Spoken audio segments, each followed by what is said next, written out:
Merci d'être venu écouter ce symposium et merci au CNEL de pouvoir nous proposer donc au docteur Epstein qui est endocrinologue pédiatre et qui est coordinatrice régionale sur la région PACA Ouest de l'association OBPACA, qui est, pour un mot court, un équivalent d'organisation de REPOP et dont elle va beaucoup vous parler dans la deuxième partie du topo pour bien connaître les actions développées et dans lesquelles vous pouvez être emmené dans le sein de la région PACA.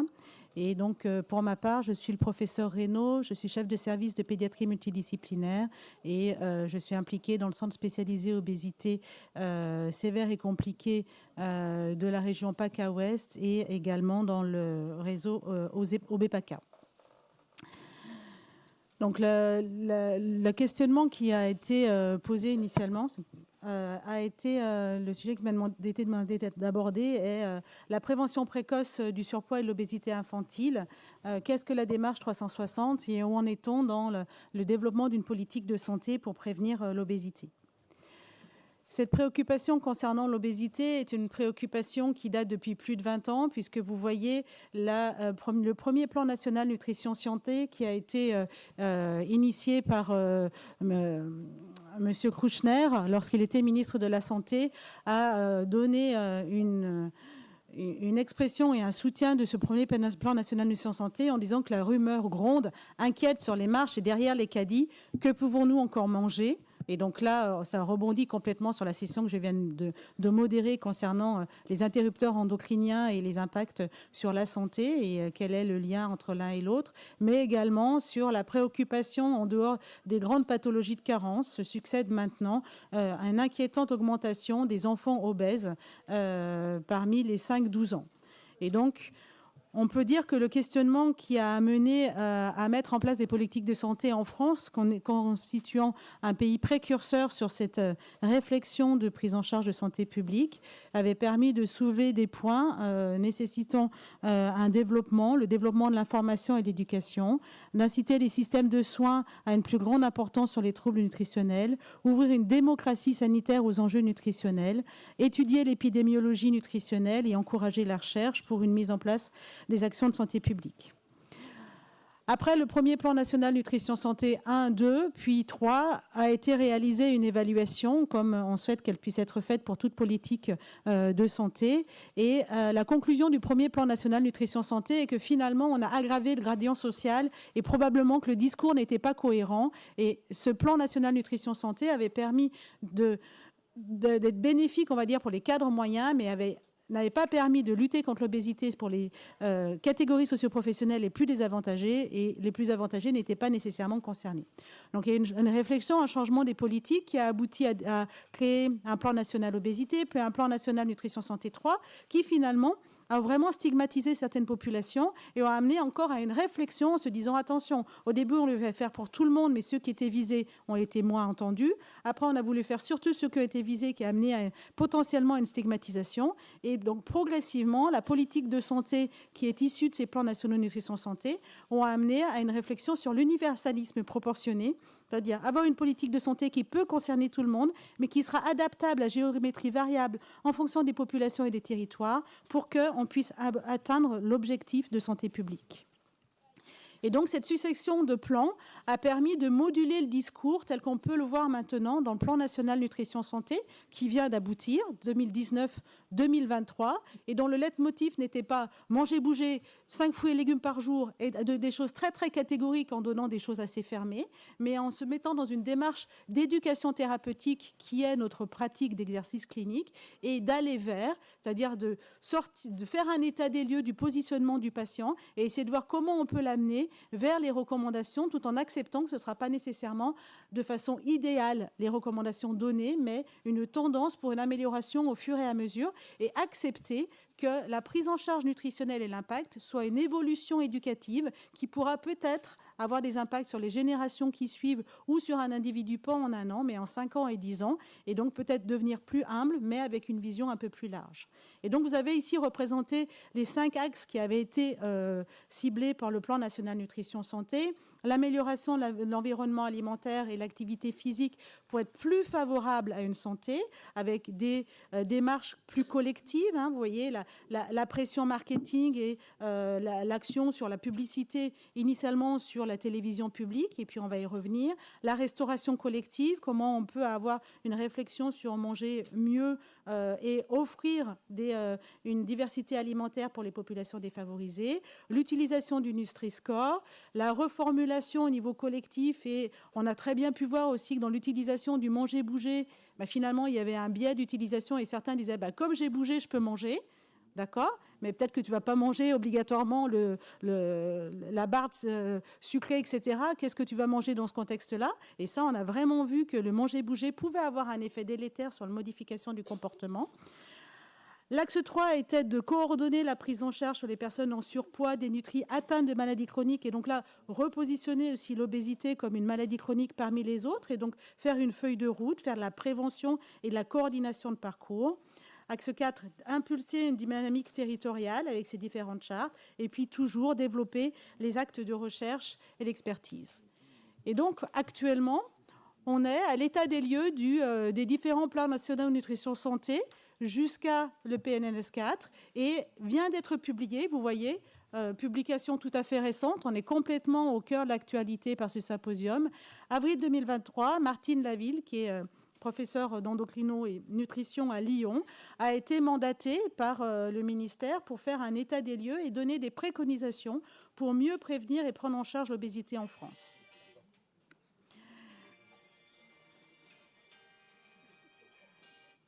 Je vais lui dire qu'on a fait une belle introduction à son rapport, et merci. Donc, la France, elle rappelle quand même que, comme je vous l'ai dit, elle a une politique nutritionnelle globale depuis 15 ans. Le constat est, somme toute, qu'actuellement, dans la population française, il y a un doublement de l'obésité, passant de 8,5% à 17% pour la population française, avec un impact aussi au niveau de l'enfant, et que les projections de l'OMS en 2016 donnaient qu'en 2030, 25 à 29% de la population serait en situation d'obésité. Donc l'obésité est somme toute un marqueur majeur des inégalités sociales, et il y a un fort lien entre l'obésité, les niveaux socio-économiques et l'éducation, et donc ça ne peut pas rester une problématique médicale, c'est une problématique sociétale et politique sur laquelle il faut proposer des choses. La crise Covid que nous avons tous connue a pu montrer également l'aggravation de la situation de surpoids, d'obésité, en plus des impacts psychologiques, et notamment sur une étude qui a été faite en Val-de-Marne, quel a été l'impact de la crise Covid chez les enfants qui étaient en situation de plus grande précarité, qui n'avaient plus accès à la cuisine collective, à la restauration collective, à la cantine, qui n'avaient pas accès à la crèche, et ce sont ces enfants-là qui ont payé le plus fort prix de l'impact Covid. Donc l'obésité pédiatrique, je viens d'en parler, sur les plus défavorisés, mais avec une réflexion sur la génération future, et on reste toujours dans cette problématique environnementale. Et de l'autre côté de l'échelle, pédiatrie et gériatrie ont souvent des points qui sont confluents, avec l'obésité qui réduit aussi beaucoup le nombre de personnes âgées en bonne santé. Les préconisations sont de 3 ordres: prévenir, mieux soigner, de 4 ordres, pardon: prévenir, mieux soigner, investir dans la recherche et prioriser les départements et territoires d'outre-mer, qui fait partie aussi des priorités dans le cadre des assises de pédiatrie. Dans le cadre de ce symposium et dans le temps qui est imparti, on va donc se concentrer sur le premier objectif, qui est l'objectif de prévenir, diminuer l'incidence de l'obésité en agissant prioritairement pour les plus défavorisés. Donc on est de nouveau dans la posture d'universalisme, avec des actions de prévention primaire, notamment sur l'environnement alimentaire. L'accès aux cantines renforcé, comme je viens de vous en parler, on a pu montrer que plus les enfants en situation défavorisée avaient accès à la cantine, avec une organisation de prise en charge sur la cantine, avec des cantines à 1 €, avec des soutiens des communes qui facilitent l'accès pour ces enfants à l'alimentation, avait un vrai impact pour prévenir l'incidence de l'obésité. Une action sur la publicité des aliments de mauvaise qualité nutritionnelle à heure de grande écoute. Donc, actuellement, il y a une réglementation sur les télévisions publiques. doit se mener une réflexion sur les télévisions privées, mais aussi les réseaux sociaux et toutes les modalités d'accès pour les enfants et les adolescents à des messages de santé ou de non-santé par rapport à la publicité des aliments de mauvaise qualité. L'impact sur les boissons sucrées, vous savez qu'il existe une taxe boissons sucrées en France avec un certain tarif au kilo de sucre par quantité de liquide, avec une réflexion de savoir si ça a réellement eu un impact ou non, et donc ça, il va falloir l'évaluer. Et la mise en place d'un programme expérimental d'action de prévention à 360 avec des multipartenaires et des multisectoriels. C'est ce sujet que je vais vous développer. Cet impact et cette présentation sur la prise en charge 360 n'est pas une terminologie réservée à la France, mais elle a été proposée par l'Organisation mondiale de la santé dès les différents rapports 2016 puis 2022, en disant qu'on ne peut réfléchir sur la prise en charge, la prévention de l'obésité que dans un travail d'équipe soignant et politique. Donc, ça doit participer aux politiques nationales de parcours de vie et du repérage des inégalités. Et les populations qui doivent être les plus ciblées sur ces parcours 360 sont les enfants, les adolescents et les jeunes parents, à la fois pour leurs conséquences quand ils seront des adultes ou des personnes âgées en situation d'obésité ou ayant eu une situation d'obésité, mais aussi par toute la modification sociétale qu'ils sont capables de mettre en place et d'emmener les plus âgés dans leur mouvement et dans leur conception de vie. Grossesse et parentalité, avec l'impact anténatal dont on parle régulièrement sur l'effet environnemental, et surtout de repérer dans l'ensemble de ces politiques quels sont les territoires défavorisés pour savoir comment on va pouvoir soutenir les acteurs qui agissent dans ces territoires favorisés pour encore plus mettre l'accent sur ces populations cibles. Un des pays européens qui a développé un programme particulièrement précoce et poussé et dans une ville plus particulièrement qui est Amsterdam. Donc je vous ai mis ici le lien YouTube. Je ne vous ferai pas passer le film parce que c'est du hollandais sous-titré en anglais, mais je vous invite à le voir parce que la démarche est très intéressante, où elle montre bien quels sont les messages de santé publique et comment ils se sont intéressés aux populations plus défavorisées, aux populations migrantes, aux populations exclues, et comment ils ont pu développer cette politique de santé, de prévention et d'accompagnement. Avec ce schéma que nous allons retrouver à chaque fois dans les présentations, prévenir l'obésité et le prendre en charge avec tout un groupe d'acteurs qui est autour pour une action bienveillante. En traduction en française et par l'intermédiaire du rapport, suite au rapport de l'OMS en 2016, mettre fin à l'obésité pédiatrique doit avoir différents axes, 6 axes, qui correspondent à l'alimentation, à la consommation d'aliments sains, l'activité physique, la période préconceptionnelle de la grossesse, l'activité physique et l'alimentation de l'enfant, santé et nutrition en âge scolaire et la gestion du poids. Pour pouvoir présenter cette approche, je vais faire un petit zoom sur la région PACA, puisque nous avons commencé à mettre en place ce développement 360. Donc, la région PACA, c'est 900 000 enfants et jeunes de moins de 25 ans qui vivent en situation de désavantage social dans des territoires qui sont identifiés sur 1,5 million d'enfants et de jeunes de moins de 25 ans. Le taux de pauvreté en PACA est au-dessus de la moyenne nationale, puisqu'il est de 17,5% versus 14,7% pour la France métropolitaine. Les territoires les plus touchés en PACA sont les Bouches-du-Rhône et le Vaucluse. Face à ce constat, l'ARS, dans le cadre de son projet régional de santé, le commissariat à la lutte contre la pauvreté de la région PACA et le rectorat de l'académie ont décidé de mener une action par une convention tripartite avec l'association OB-PACA, dont on vous décrira les statuts un petit peu plus précisément après, pour pouvoir savoir comment on pouvait développer ce parcours 360. La première des choses a été faite en amont par rapport à la constitution de ce groupe de travail d'un état des lieux sur quel est l'état de santé des enfants de moins de 6 ans. Je vais vous présenter 2 travaux qui ont été faits. Le premier que nous avons pu mener dans les Bouches-du-Rhône avec les médecins de PMI, l'Éducation nationale et le service de santé publique du professeur Gentil pour l'évaluation de l'IMC des enfants. Vous voyez 19 295 enfants âgés entre 3 ans et demi et 4 ans et demi dans les Bouches-du-Rhône, emmenant avec nous 6 thésards en médecine générale qui ont pu participer au recueil de ces données avec l'équipe de PMI entre 2017 et 2020. Ce qui est apparu, c'est qu'en fonction, et ce qui est connu mais qui se confirme au niveau de notre région, c'est que le surpoids et l'obésité au niveau des Bouches-du-Rhône atteint pour le surpoids 7,1% ou 1,1% d'obésité pour les quartiers les moins désavantagés et pour augmenter jusqu'à 10,9% pour le quartile le plus désavantagé avec 4,6% pour le surpoids. Donc vous voyez un facteur de risque en termes d'obésité multiplié par 4 lorsqu'on habite dans des quartiers désavantagés. Et cette prévalence-là est en fait acutisée dans certaines villes, dans certains arrondissements. Par exemple, on est à 19% dans les quartiers nord de Marseille ou à Vitrolles pour le surpoids. Au niveau de la région, au niveau des Alpes-Maritimes, un travail similaire a été réalisé au niveau de la ville de Nice, avec, vous avez représenté ici, la prévalence du surpoids obésité inclus dans les Alpes-Maritimes, 5%, la prévalence surpoids-obésité au niveau de la ville de Nice, 6,4%, et quand on découpe les différents quartiers de Nice, vous voyez que certains quartiers atteignent, comme pour les quartiers nord de Marseille, des prévalences largement supérieures à 15%, avec 16,4%, notamment pour le secteur de Pasteur. Ce travail préliminaire nous a permis d'identifier des territoires sur lesquels il fallait probablement développer des politiques 360.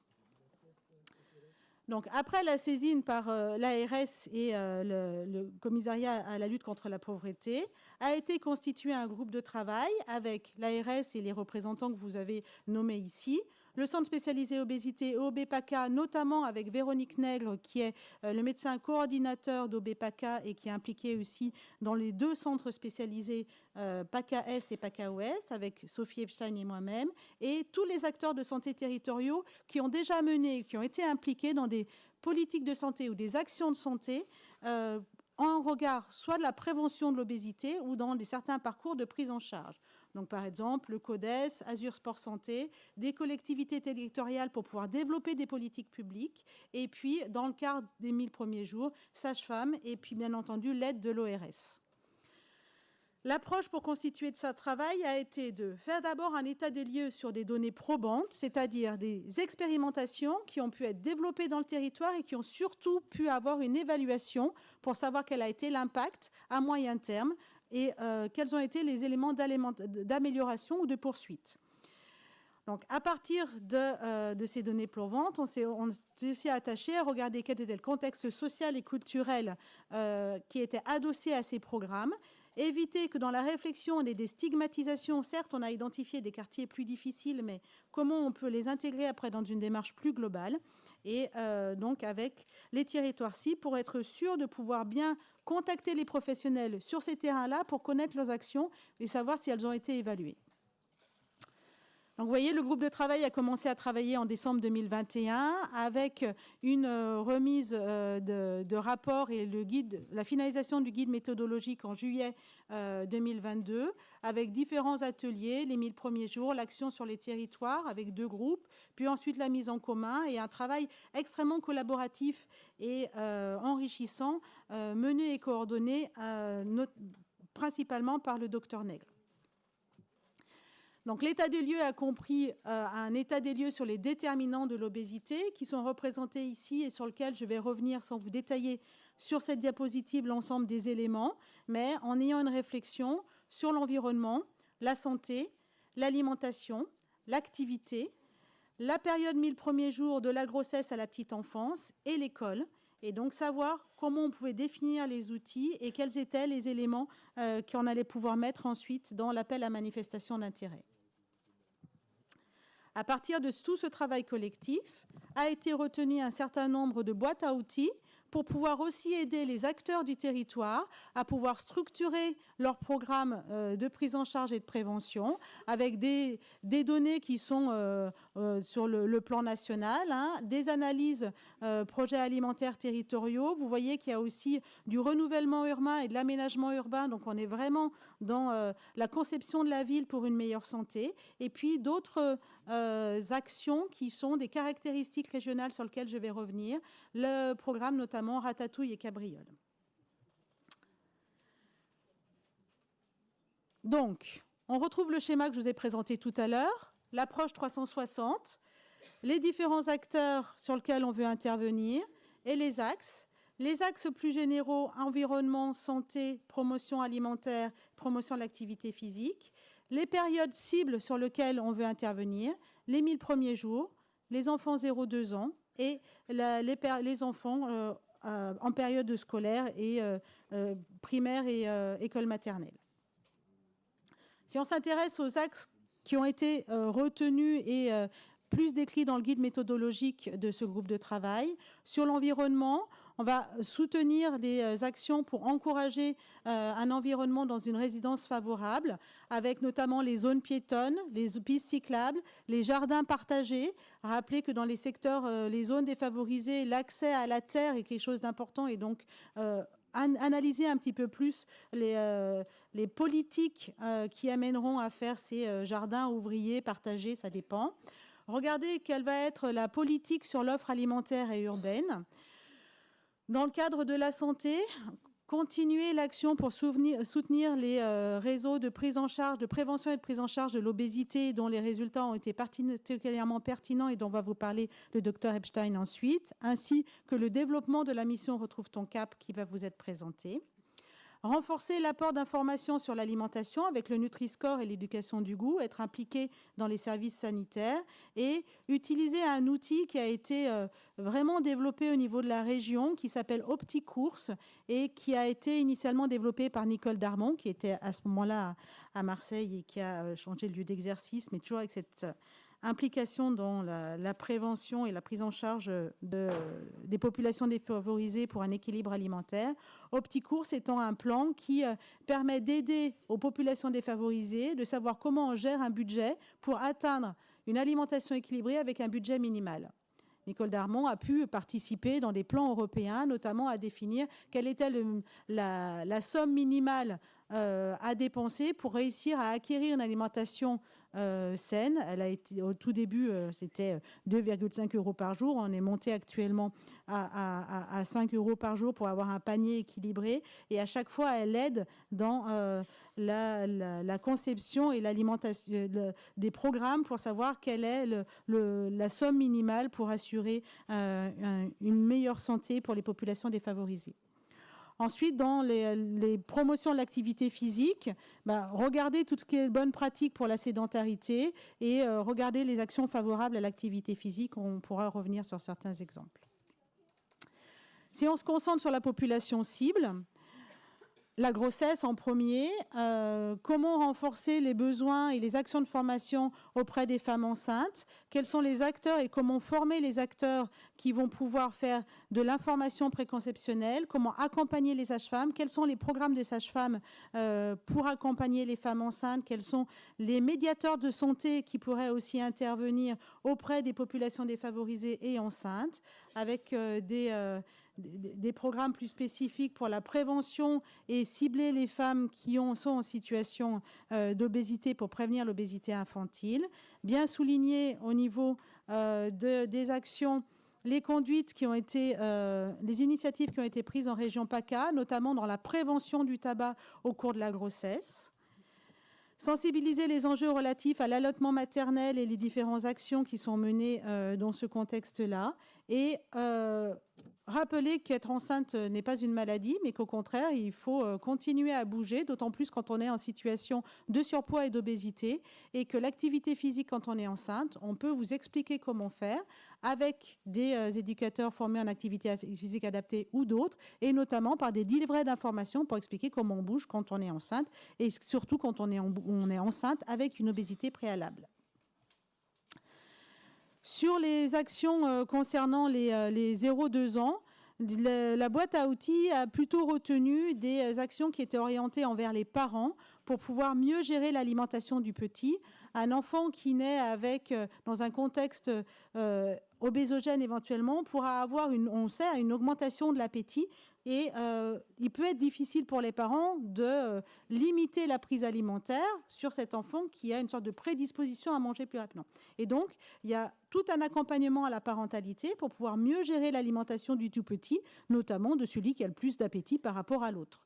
Et donc, il faut qu'on réassure, qu'on donne les éléments clés pour l'éveil du goût dans les structures d'accueil pour les tout petits, au niveau des crèches, former les assistantes maternelles et pouvoir permettre aussi aux personnes qui sont en situation défavorisée d'accéder à une alimentation plus équilibrée par le programme Malin. Je vous ferai une petite parenthèse par la suite. Ah ben non, je vous l'ai fait tout de suite.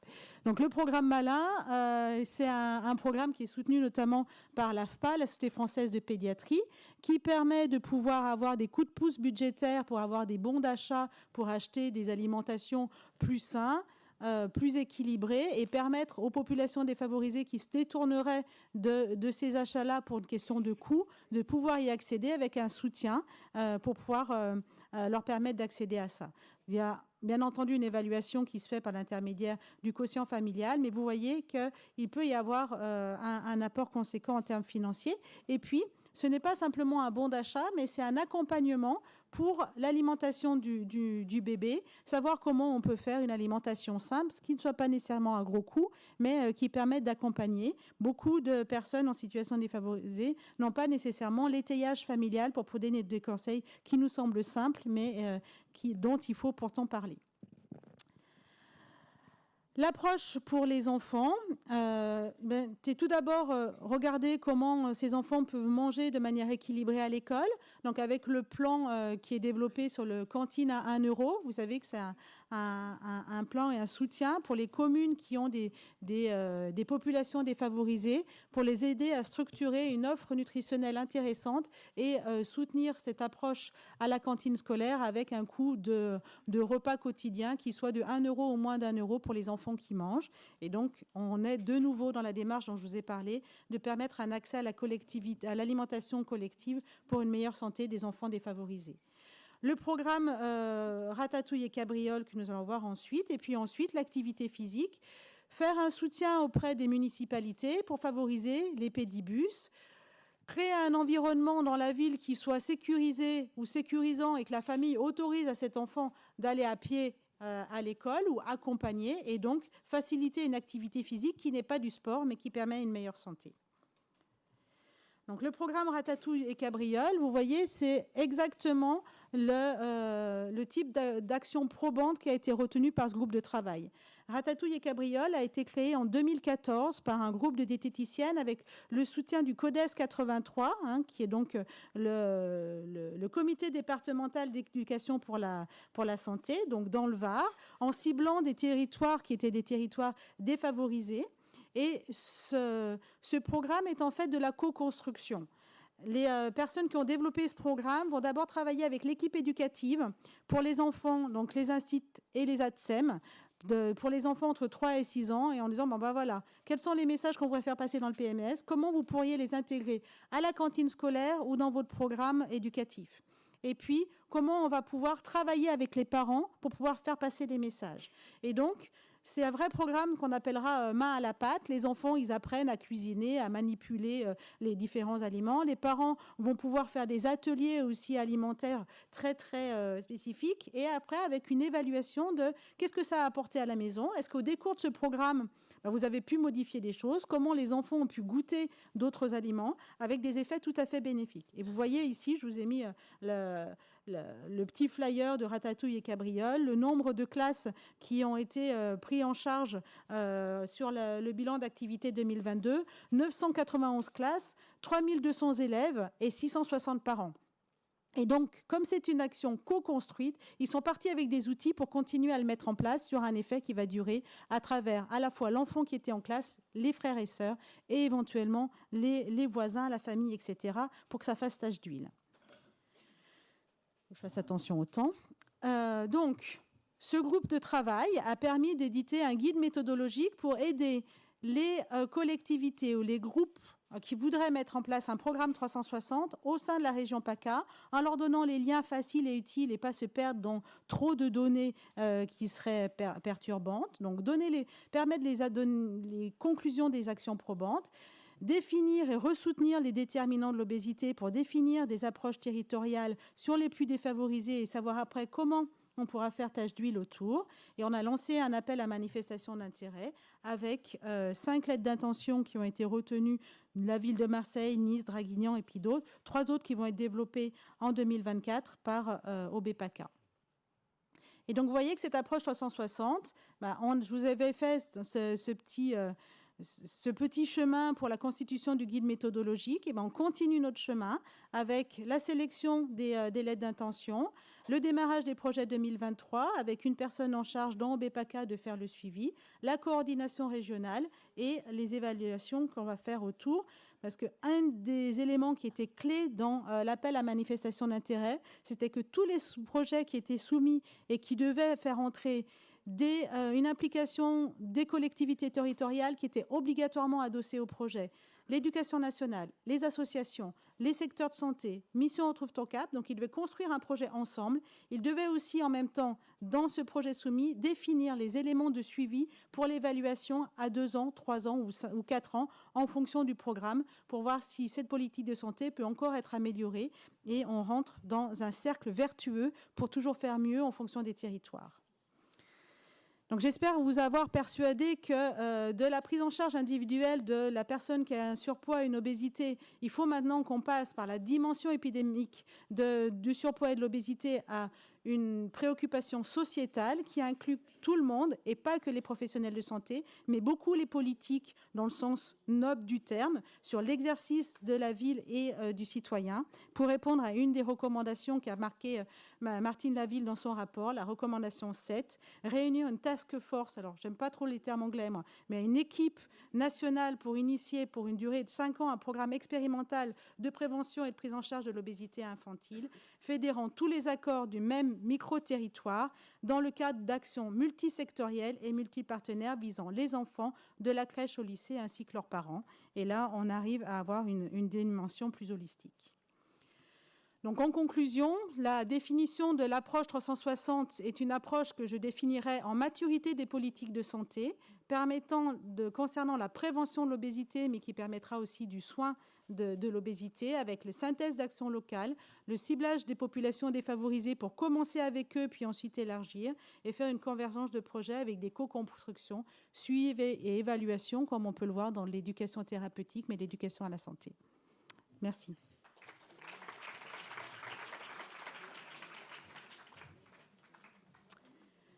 Je vous propose que le Dr Epstein vous décrive un petit peu plus les actions concernant OBPACA et Mission Retrouve ton cap. Et puis, on aura au moins, je pense, 10 minutes de questions. Bonjour. Bonjour.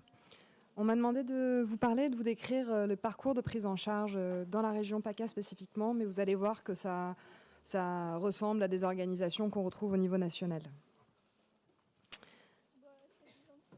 Alors, compte tenu de l'épidémiologie et la prévalence du surpoids et de l'obésité, ça c'est des chiffres OBEPI 2009, mais on sait très bien que la prise en charge du surpoids et de l'obésité ne peut pas concerner une petite poignée de spécialistes, mais doit mobiliser l'ensemble des acteurs de soins, l'ensemble des professionnels de santé doivent se sentir concernés et prendre part à cette question.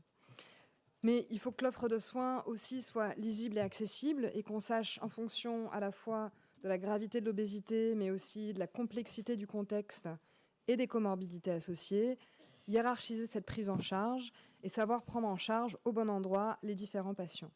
C'est ça qu'on va appeler la logique de gradation de soins en premier, deuxième et troisième recours. C'est qui orienter, où et comment, selon les recommandations de la HAS.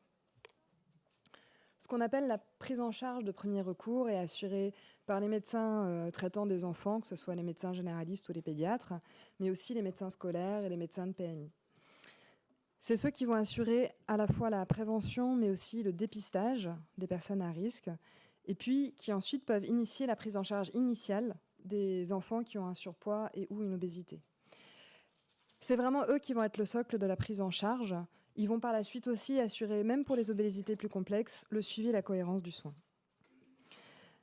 Le modèle qui fonctionne dans la prise en charge du surpoids et de l'obésité pédiatrique, c'est vraiment le modèle des REPOP, qui est un modèle de prise en charge de proximité et en pluridisciplinarité.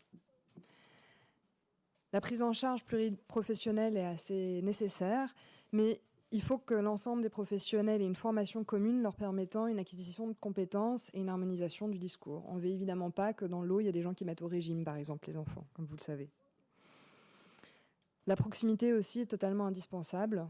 Les gens ne font pas 30 minutes à une demi-heure de route pour aller prendre en charge leur obésité. Et ça permet de plus d'avoir, quand la prise en charge est initiée par le médecin de l'enfant, une prise en charge à la fois la plus précoce possible et qui va aussi impliquer l'entourage et les parents du patient. Et enfin, comme vous le savez, il y a un lien entre précarité et obésité.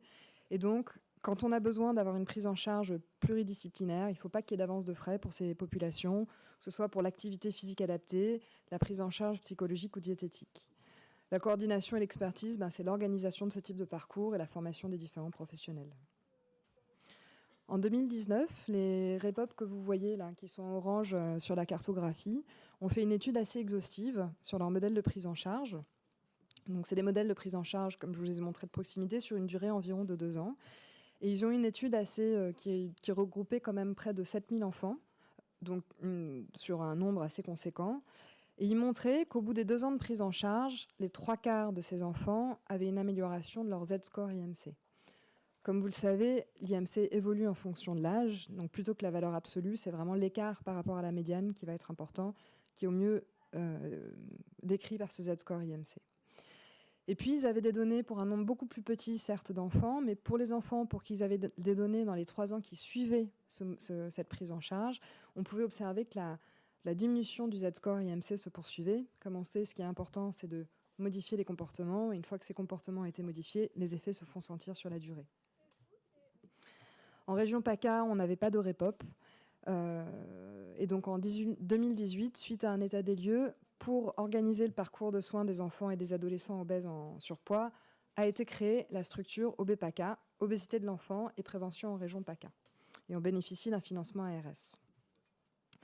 On est une équipe régionale pluridisciplinaire et on assure l'expertise et la coordination des actions de prévention et de prise en charge du surpoids et de l'obésité de l'enfant et de l'adolescent. Ça, c'est nos petits flyers. Donc, on est une équipe qui va réunir à la fois des médecins coordinateurs. On est une équipe régionale, donc il y a une partie de l'équipe sur Nice, une partie de l'équipe sur Marseille. On a des chargés de projet diététiciens, mais aussi en activité physique adaptée, psychologue, une coordinatrice administrative et depuis plus récemment une chargée de projet pour les projets de prévention. On a tous des activités partielles sur OBEPACA avec une autre partie de nos activités dans le soin de façon à ne pas être hors sol. Nos missions principales, vraiment la mission sur laquelle au début on a ciblé l'ensemble, le plus gros de nos forces, c'était vraiment la formation. C'est important qu'il y ait une harmonisation des pratiques et des connaissances de façon à éviter des prises en charge contraires aux pratiques recommandées. On sait bien maintenant que des prises en charge non adaptées pour l'obésité peuvent aggraver les choses plutôt que d'être neutres. Et ça nous permet aussi de diffuser les différents outils qu'on peut avoir. On a aussi des missions de structuration de projets, d'aide à la création de projets. Par exemple, quand vous avez des centres hospitaliers qui veulent développer des programmes de TP, ils peuvent faire appel à nous, ou des CPTS qui veulent aider dans l'organisation. Les CPTS, c'est les communautés professionnelles de territoire de santé. Quand ils veulent s'organiser au niveau d'un territoire pour développer cette prise en charge de l'obésité infantile, ils peuvent faire appel à nous. On aide aussi à la structuration du parcours du patient pour permettre une prise en charge cohérente. Je vous montrerai comment dans le logigramme, quand je vous parlerai du dispositif MRTC, comment on intervient dans la structuration du parcours. Comme le professeur Reynaud vous l'a dit, on a aussi un rôle de pilotage dans l'action de prévention précoce, porter un programme d'action probante et de bonnes pratiques pour lutter contre le surpoids et l'obésité infantile dans le cadre d'une démarche intégrée à 360, que vous connaissez tous maintenant. En revanche, et par rapport à d'autres REPOP, on n'est pas une structure de prise en charge des patients. Depuis le début, on a formé un peu plus de 800 professionnels, des médecins, mais aussi des diététiciens, des psychologues, des infirmiers au cadre, des masseurs, d'autres professionnels de l'activité physique adaptée, des professionnels de PMI, des professionnels de la santé scolaire et d'autres types de profils. L'ensemble des professionnels qu'on a formés sont recensés sur une cartographie. On a un site qui s'appelle, que vous pouvez trouver en tapant soit OBEPACA, soit Sérompaca. Et l'ensemble des professionnels peut être retrouvé alors soit en sélectionnant une spécialité, soit plutôt, et c'est peut-être plus intéressant, quand vous êtes un professionnel de santé ou un parent dans une région donnée, vous pouvez zoomer sur la cartographie pour trouver à proximité de chez vous des professionnels de santé qui peuvent vous accompagner. Notre site internet permet aussi d'avoir des ressources pour les professionnels, comme c'est écrit ici, mais aussi pour les familles. Tout a été conçu pour que ce soit à la fois des outils pour les familles et pour les patients. Et sur le site Sérum-PACA, il y a aussi une partie pour la prise en charge de l'obésité adulte, dont je ne vais pas vous parler là. Et c'est sur l'onglet partenaire que vous pouvez trouver notre cartographie. Je vais vous parler maintenant du dispositif Mission Retrouve ton cap. Donc, comme je vous l'ai dit, jusqu'à très récemment, nous ne sommes pas une structure de prise en charge et il n'y avait pas de forfait de prise en charge pour les prises en charge psychologiques ou en nutritionnel pour les patients qui étaient suivis. Il y a une expérimentation qui a été menée, l'expérimentation MRTC, dont l'évaluation a montré c'était une action probante et qui a permis sa généralisation début 2023 et qui permet d'avoir des accès à des financements de prise en charge diététique et psychologique en libéral. C'est conçu comme un dispositif pour prévenir le surpoids et l'obésité infantile, mais ça peut être aussi une porte d'entrée pour ces patients. Ça va concerner les enfants de 3 à 12 ans révolus, à qui on va pouvoir offrir une prise en charge pluridisciplinaire qui va être prescrite par le médecin traitant, mais mise en œuvre dans des maisons de santé ou des centres de santé. Et c'est des prises en charge à 100% sans avance de frais ou dépassement d'honoraires pour les familles. Il y a eu un certain engouement en PACA. Je pense qu'on est une des régions où on a le plus de structures. On a plus d'une quarantaine de structures qui se sont référencées pour le moment. Donc, comme je vous l'ai dit, ça concerne les enfants de 3 à 12 ans qui sont soit déjà en situation de surpoids ou d'obésité, ou alors chez qui on a décelé un risque de surpoids et d'obésité. Comme vous le savez, quand vous avez un rebond précoce, c'est-à-dire avant l'âge de 6-7 ans de la corpulence, et que vous avez une augmentation de l'IMC avec un changement de plusieurs couleurs vers le haut, on sait que ces enfants sont à risque de développer une obésité. Pour ces enfants, lorsque les conseils prodigués par les médecins de l'enfant ne permettent pas d'améliorer l'évolution de la courbe de corpulence, on peut alors les adresser pour une prise en charge Mission Retrouve ton cap. Donc, comme je vous le disais, c'est une prise en charge prescrite par le médecin et mise en œuvre dans une maison de santé ou un centre de santé référencé qui va pouvoir proposer un bilan et puis une séquence de suivi. Pour les bilans, le patient va nécessairement bénéficier d'un bilan diététique qui peut éventuellement être complété par un bilan psychologique et ou un bilan en activité physique adaptée. Suite au bilan, il va bénéficier d'une séquence de suivi de 1 à 6 séances, au décours duquel va y avoir un compte-rendu qui est renvoyé au médecin traitant. Donc pour la prise en charge se fait de cette façon, le médecin traitant prescrit la prise en charge et il donne au patient et à sa famille une liste des structures référencées. La famille va choisir la structure qui lui convient, les appeler, prendre rendez-vous pour un bilan et une séquence de suivi. À la fin des bilans et de la séquence de suivi, le compte-rendu est envoyé au médecin traitant. La famille refait le point avec le médecin traitant qui peut, s'il a besoin, represcrire une séquence de suivi à 2 reprises. La rémunération se fait au sein des maisons de santé ou des centres de santé sur la base d'un forfait. Il y a un forfait pour les bilans et un forfait pour les séquences de suivi. C'est le logigramme dont je vous parlais, que vous pouvez retrouver sur amélie.fr dans les documents qui sont distribués aux médecins traitants et aux pédiatres, aux médecins scolaires et le PMI qui vont prendre en charge. Je vais, si vous voulez bien, peut-être vous montrer la version un peu simplifiée. Donc, que dit ce logigramme ? Globalement, chez un enfant en risque de surpoids ou qui a déjà un surpoids, une obésité non complexe et qui a moins de 12 ans révolus, quand les conseils prodigués par le médecin d'enfant ne permettent pas une amélioration de l'évolution de la corpulence, il peut faire appel au dispositif Mission Retrouve son cap. Quand vous êtes dans le cadre d'une obésité un peu plus complexe, vous pouvez avoir besoin d'une prise en charge de 2e et ou de 3e recours que je vais vous détailler après. Et dans ce cas-là, vous pouvez contacter la structure OBPACA pour qu'on puisse vous orienter si vous ne connaissez pas les dispositifs à côté de chez vous. Et puis pour les enfants de plus de 12 ans, il n'y a pas pour le moment de forfait de prise en charge. Et donc là, c'est pareil, en fonction des ressources locales, on essaye d'organiser ce qu'on appelle le parcours patient le plus cohérent possible. Et les médecins et les familles peuvent aussi faire appel à nous. C'est les coordonnées qui sont distribuées en PACA avec le document qui est distribué en PACA avec nos coordonnées sur amélie.fr. Et qu'on peut retrouver aussi sur notre site, bien sûr. On appelle les prises en charge de second recours les prises en charge qui vont concerner les surpoids ou obésités avec des ascensions très rapides de la courbe d'IMC ou quand il y a des comorbidités associées de type asthme ou quand le contexte familial est plutôt défavorable, voire quand il y a des problématiques psychologiques et sociales et que le médecin de l'enfant va avoir besoin d'une prise en charge multidisciplinaire avec une équipe un peu spécialisée.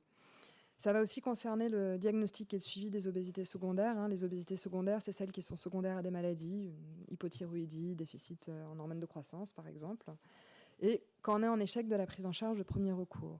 À ce moment-là, le médecin de l'enfant, il va avoir besoin de faire appel soit à un plateau technique adapté, dans le cadre des EFR par exemple, ou à une équipe un peu plus spécialisée pour l'aider à accompagner cette famille. Le médecin reste encore une fois, comme on l'a dit, de proximité, celui qui est vraiment le pivot de la prise en charge, et les équipes spécialisées viennent en renfort de cette prise en charge. En PACA, on a de nombreux centres hospitaliers généraux qui participent à ces prises en charge de deuxième recours.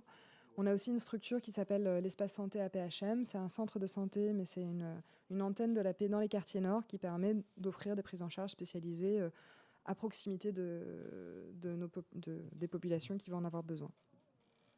Les dispositifs d'appui à la coordination, qu'on appelait avant PTA aussi, participent à ce deuxième recours. Puis pour l'activité physique adaptée, il y a toute la création des maisons sport santé qui nous aident bien, les différentes associations. Et enfin, les SMR, qu'on appelait avant les SSR, soins de suite et de rééducation, qui sont maintenant les services médicaux de rééducation. On en a 3 dans la région. Il y a le SMR Val-Prévert du côté de Mimé, il y a Pompom-Gnagna qui est du côté d'Hyères et les cadrans solaires qui avancent du côté de Nice. La prise en charge qu'on dit de troisième recours, c'est vraiment pour les obésités les plus sévères complexes. Donc les obésités avec des comorbidités sévères, comme l'hypertension intracrânienne ou les syndromes d'obésité et hypoventilation, par exemple. Ou quand l'obésité génère un handicap dans la vie quotidienne, quand vous allez avoir un contexte familial particulièrement défavorable avec des problématiques psychologiques et ou sociales majeures, quand vous êtes dans le cas de suivi des obésités syndromiques et génétiques. Et puis, dans le cadre d'échec de la prise en charge de deuxième recours, vous allez avoir besoin de faire appel à ce qu'on appelle une prise en charge de troisième recours. Ces prises en charge se font au sein des centres spécialisés de l'obésité.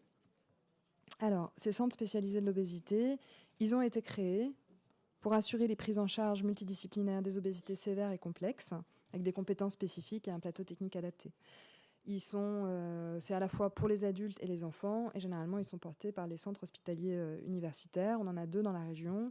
Il y a PACA Est du côté des hôpitaux de Nice et PACA Ouest à la PHM de la Timone. Ils ont aussi comme mission d'organiser la filière de soins et de façon à ce qu'il y ait une prise en charge la plus cohérente et la mieux identifiée possible. En pédiatrie, cette mission d'organisation du soin et d'organisation de la filière de soins est portée par OBPACA, si vous voulez. Un petit mot pour les structures, alors je ne sais plus comment dire, les SSR, les SMR. En fait, l'état des lieux en 2018 a montré qu'on avait très très peu de prise en charge de premier recours à l'époque, et que finalement on ne s'occupait pas tellement de ces enfants, ni dans la prévention, ni dans les prises en charge précoces. Et quand l'obésité commençait à devenir un petit peu problématique, on les envoyait en cure d'amaigrissement dans des centres, sans prise en charge familiale nécessairement. Donc on sortait l'enfant de son environnement, on le mettait dans un environnement où il y avait plein d'activités physiques et une alimentation optimale. Il perdait généralement du poids, puis on le remettait dans le milieu familial, où évidemment il reprenait non seulement le poids qu'il avait perdu, mais plus, avec en plus un sentiment de culpabilité important. Et on sait qu'il peut y avoir des obésités sévères construites à coup de cure d'amaigrissement. Donc ça, c'est vraiment le modèle qu'on veut éviter.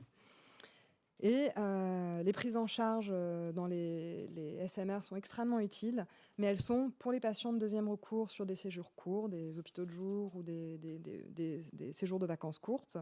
Et puis pour les patients de troisième recours, généralement ça se fait en lien avec nous, mais il faut vraiment qu'il y ait une définition d'un projet thérapeutique, médical bien sûr, mais pas que, psychologique, social, scolaire, éducatif, et puis surtout qu'il y ait une implication de l'entourage en amont, pendant et après, de façon à ce que les résultats obtenus pendant le séjour se maintiennent au retour à domicile. Finalement, on va retrouver cette organisation au niveau national. Vous avez le premier niveau qui est la prévention, qui est assuré par les IREPS, les Instituts régionaux d'éducation et de promotion pour la santé, qu'on appelle les CODES en PACA. Les contrats locaux de santé, les PMI, les santé scolaires, il y a pas mal de CPTS qui ont des actions sur la prévention. Le dépistage va reposer beaucoup sur les médecins traitants, mais aussi la médecine scolaire, la PMI. Les prises en charge de premier et de deuxième recours, ça va être le médecin traitant et les équipes pluridisciplinaires, avec maintenant les structures MRTC pour les moins de 12 ans. Et puis les deuxième et troisième recours vont reposer sur les centres hospitaliers généraux, le centre spécialisé de l'obésité et les SMR. Donc ça, c'est pour vous donner un petit schéma de l'organisation des parcours.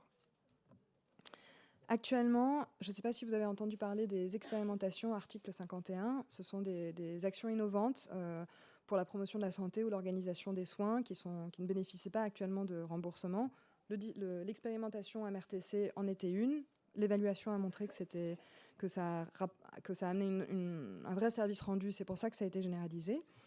Il y en a d'autres qui sont très intéressantes. Par exemple, vous avez l'expérimentation Proxob en Auvergne-Rhône-Alpes, où vous avez des prises en charge à domicile. Donc évidemment, pour les prises en charge du patient dans son entourage, c'est l'idéal.